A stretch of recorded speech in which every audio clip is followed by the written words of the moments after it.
So hello friends, आज दुपारलाच चाललो तयार होऊन गरबा क्लासेससाठी, कारण नवरात्रीला जास्त दिवस उरले नाही आहेत म्हणून.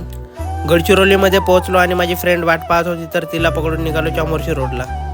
मग चामोर्शी रोडला पोहोचल्यानंतर आमच्या गरबा क्लासेसमधली दुसरी मैत्रीण पण वाट पाहत होती, तर तिला पकडलो आणि मग निघालो गरबा क्लासेससाठी काकूच्या घराकडे. तर आमच्या गरब्याची प्रॅक्टिस कात्रटवारच्या हॉलमध्येच होत होते, पण देवीच्या स्टेजच्या जवळचं काम चालू झालं, त्याच्यामुळे आम्हाला जागा चेंज करायला लागला.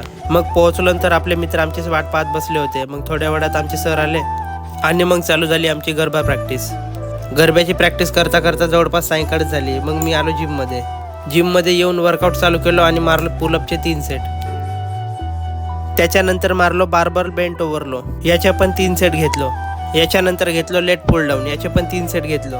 मग बॅकचा वर्कआउट कंप्लीट झाला, तर चालू केलो बायसेपचा वर्कआउट. बायसेपमध्ये घेतलो स्पायडर क्लर, याचे पण 3 सेट. त्याच्यानंतर केबल हॅमर क्लरचा वर्कआउट करून केलो खतम आणि निघालो आपल्या गावाकडे. तर मित्रांनो, तुम्हाला आजचा व्हिडिओ कसा वाटला कमेंट करून नक्की सांगा, आणि व्हिडिओ आवडला असेल तर लाईक आणि फॉलो करायला विसरू नका. चला तर भेटूया पुढच्या व्हिडिओमध्ये.